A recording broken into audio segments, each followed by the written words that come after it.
万代在10月放了个大招，直接再版了一波 Anime 的水产系列。我一激动，全给收了。本来是想拍曾经的海景房高战蟹的，但突然发现可怜的量产魔蟹竟然一点讨论度也没有。这么良心的量产魔蟹怎么能没有讨论度呢？ OK， 看我来给大伙安利。首先，水产的丑萌的造型 Anime 还原的还是很到位的，不过这次魔蝎用的塑料质量感觉一般，蓝色的饱和度偏低，并且颗粒感很重。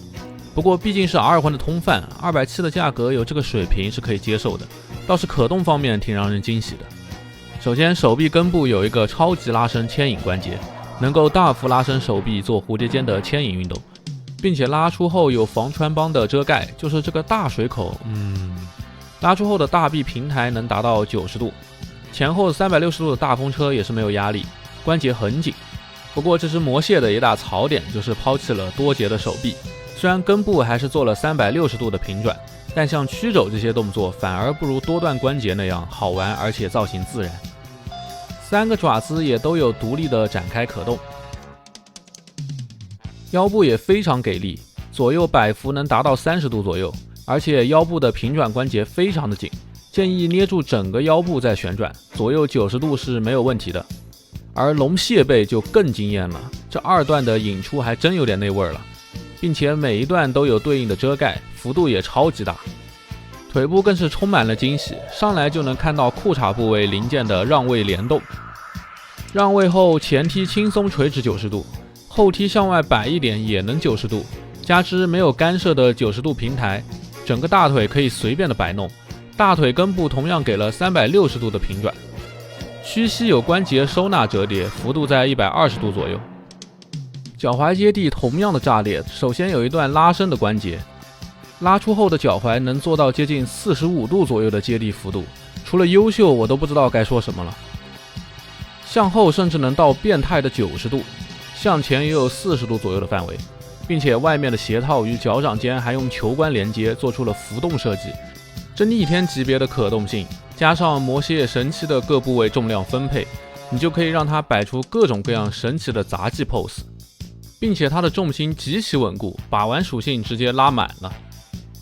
眼睛的可动我留了一手没说，因为它根本就不可动，只能通过插把眼睛的零件到5个孔位上来实现眼睛的转动效果。这个设计真的太敷衍了一点，真搞不懂为什么万代老是会留2个缺点来恶心玩家。而且可以看到最边上的这个孔位按上还会弹出，根本按不紧。做个眼睛的滑槽真的就这么难吗？并且眼睛的部分还附属了一个更贴住眼眶的零件，本意是能更贴近动画的效果，但说真的，我更希望万代能去掉这个东西，给我加个可动眼。不过熟悉我的老观众肯定会知道，只是可动可不足以让我安利这款产品，更何况魔蟹还有夏亚红色版本可以选。只是买本体的话，我肯定直接就推荐夏亚的魔蟹了。真正戳中我的必买点的，那必须要数这一堆堪比配件包量的琳琅满目的特效件了。首先喷口的特效就给了2对2种，装的方向和孔径也不一样，直装插背包的推进器里，而斜装则是用来插在脚底的。相比只给了2个的夏亚魔蟹就顿感良心。同时2只爪子也都附带了标志性的光束特效件。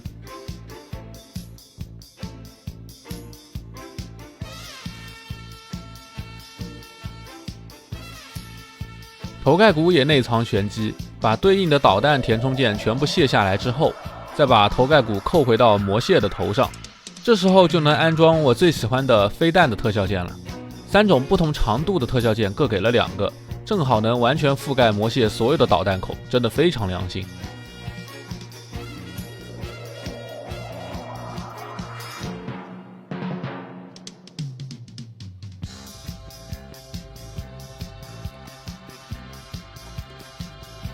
不过最让我称奇的，那必须是这个排气孔的水泡特效件了。取下排气口后就能插上了，至此魔蟹所有的特效件可以完全填补身上的每一个洞。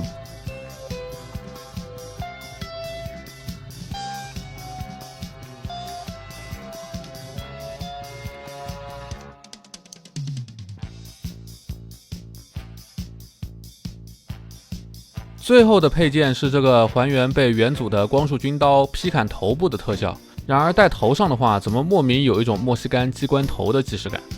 不过这么好玩的配件，如果只拿来放到头上的话就很可惜了，玩特效就要突出一个创意。OK， 那么本期的安利就到这里了。总结一下的话，就是不管是配件量还是本体的把玩性，这支量产魔蟹都属于一流的水平。尤其是考虑到270块的售价，真的胶佬们都可以剁手试试。那么本期视频就到这里啦，喜欢我视频的观众老爷们，记得一键3连哦。